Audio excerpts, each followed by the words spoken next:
Então, o nosso assunto é esse é a fratura do terço distal do fêmur.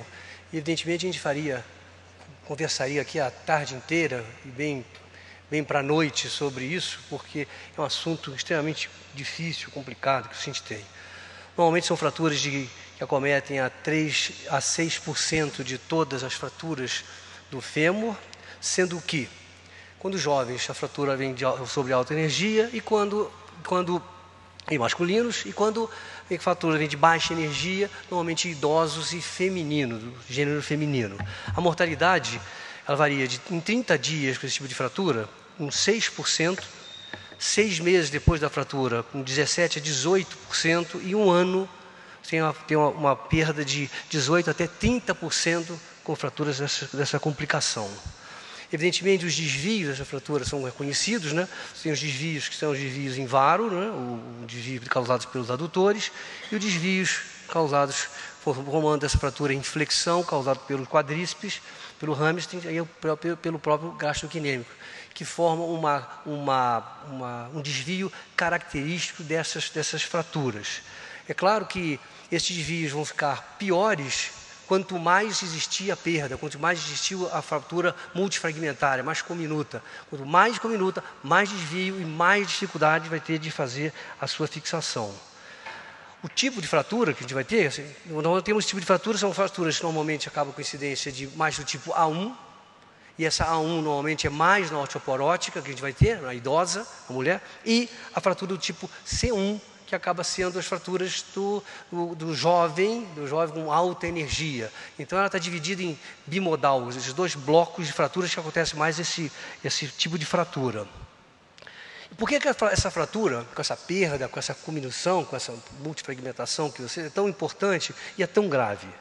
Então, ela é tão grave porque, normalmente, esse é o padrão de fratura que a gente enfrenta. São fraturas de alta energia, normalmente é o jovem que tem essa fratura, ou então a gente vai pegar uma fratura de alta energia ou até baixa energia, mas na pessoa que é idosa, onde você tem um osso osteoporótico, e com o osso osteoporótico, então a lesão é grande, a perda é enorme que você tem. Ou você tem então associação, e que não é muito raro, fratura com uma fratura exposta, que vem acompanhada com muita fratura exposta, ou associada, essa alta energia vem com fraturas não muito raras, intra-articulares. Quer dizer que vocês estão vendo que a coisa só vai piorando, né? Só piora para dificultar bem o médico. Quer dizer, quanto mais cominuta, quanto mais complicada, né?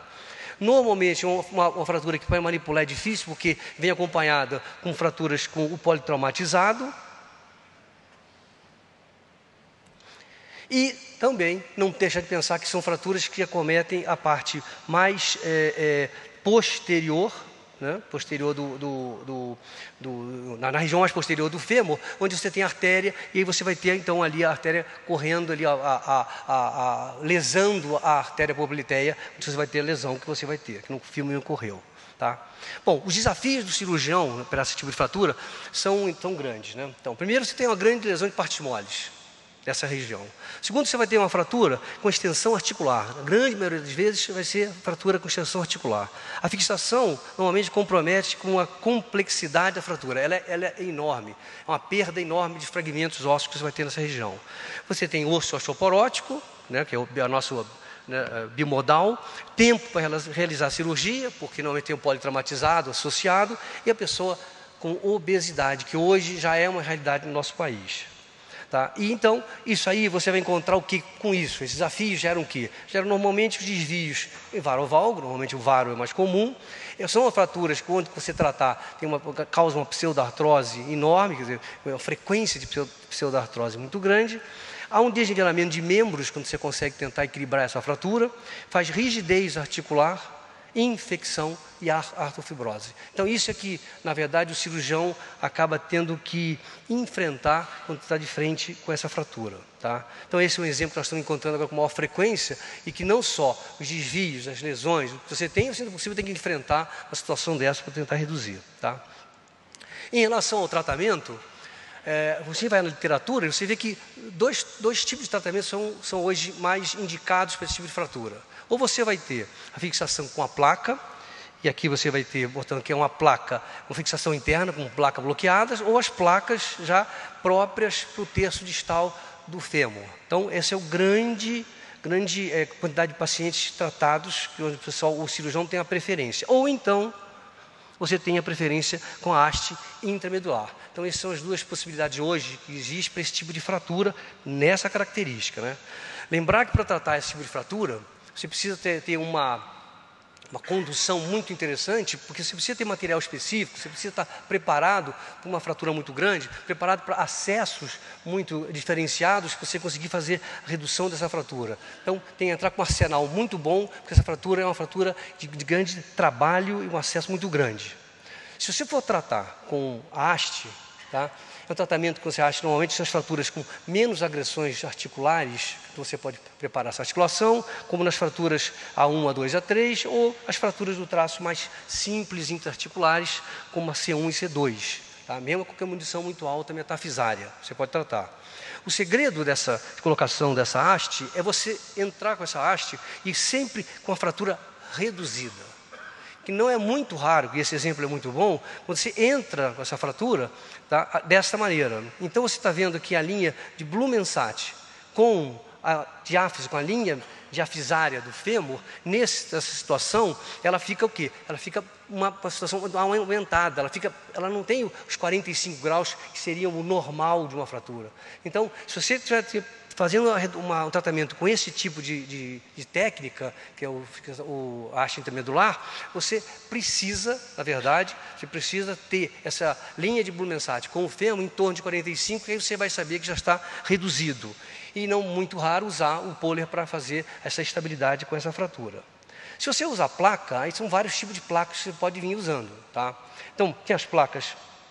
Hoje praticamente não existe mais, né? As placas anguladas, você tem as placas condilagem, a placa DCS, você tem as placas com o ângulo fixo, mas essa utilização com esse tipo de placas é mais para fraturas que não são com essa perda toda óssea que a gente tem, que é mais simples de você tratar, vamos chamar assim, né? É simples em termos, mas mais simples de você tratar. Tá? Normalmente, naquele padrão de fratura que a gente tem, com uma 33, uma C3, uma C3 muito grande, você tem um padrão desse tipo. E para atrapalhar, você ainda tem uma fratura que acaba sendo uma fratura periprotética. Então, ela acaba dificultando ainda mais no tratamento, né? E aí, para auxiliar esse tipo de fratura, você pode utilizar também placas de apoio, placas de suporte medial. Então, essa é uma tendência que você tem hoje de fazer esse apoio, o que dá uma estabilidade muito grande para essas fraturas, e você consegue, então, ajudar na tua redução e o teu resultado final ficar bom. Ou placas pequenas, como você vira ali no terço de cana, quando o osso prepara, ou até placas maiores, normalmente bloqueadas seria mais interessante, que em osso mais osteoporote, onde existe uma perda muito grande, normalmente essa perda é associada, vem com fratura exposta, você tem que enxertar essa região para ter um resultado. Ou além disso, como ela vem acompanhada com uma frequência muito grande de fraturas articulares, você tem que ter um cuidado muito grande para você tratar essas fraturas. Primeiro, se montar bem esses côndilos, ter um local ideal para você fazer uma fixação desse côndilo, para então você conseguir botar a sua placa. Então, é uma fratura que demanda muito detalhe técnico para você tratar. Então, cuidado com o tratamento dessas fraturas. Como complicações, essas fraturas, por incrível que pareça, pela região, mas pela gravidade que a fratura traz, ela mostra que é muito comum a pseudartrose nessa região. Então, é aquela pessoa que você faz a fixação, parece que vai muito bem, parece que está indo muito bem, mas está começa com dor, e não muito raro a falha da tua síntese, porque é uma dificuldade enorme, porque a manipulação é grande, porque a perda óssea é muito grande, porque a destruição óssea, até pela parte circulatória, ela é muito grande, não é isso? Ou então, como nesse caso, né, você vê que ele montaram a fratura, e eu gostaria que vocês mostrassem atenção para uma falha que não é até muito rara, não, é comum. Dá uma olhada nessa região aqui, do côndilo externo. Provavelmente o que aconteceu aqui foi o seguinte: eu recebi essa paciente com esse desvio, com essa placa colocada. Aconteceu que, como o côndilo estava muito quebrado, ele só conseguiu encontrar um local ideal para colocar essa placa, que era muito mais próximo da articulação. O que aconteceu com isso? Ele não respeitou o eixo que você tem que respeitar do fêmur. E achou que estava tudo bem, está tudo resolvido o problema. Essa é uma foto da própria paciente que me traz. Ela é assim, muita dor no fêmur. Então ele não respeitou o eixo. E além disso, você fazer então a fixação definitiva, você ainda acaba com uma perda um encurtamento do membro, né? Ou então, o pior dos cenários para a gente é uma técnica que não foi bem conduzida, porque a placa é muito curta, uma fratura muito diminuta, dessa que você está vendo, associada à infecção. Então, é uma fratura que é muito complicado de tratar e tem que estar muito alerta para elas. Portanto, nós temos que entender, primeiro tem que entender o que é essa fratura, entender o que é essa fratura. Fazer um diagnóstico preciso para não ter surpresa na tua cirurgia, e saber o que eu vou precisar nessa cirurgia. Utilizar a técnica ideal para cada tipo de implante. Se para haste, tem que ter cuidado, para a placa, você tem que ter suporte de placa também, e evitar, evidentemente, as complicações. Tá? Muito obrigado pela atenção.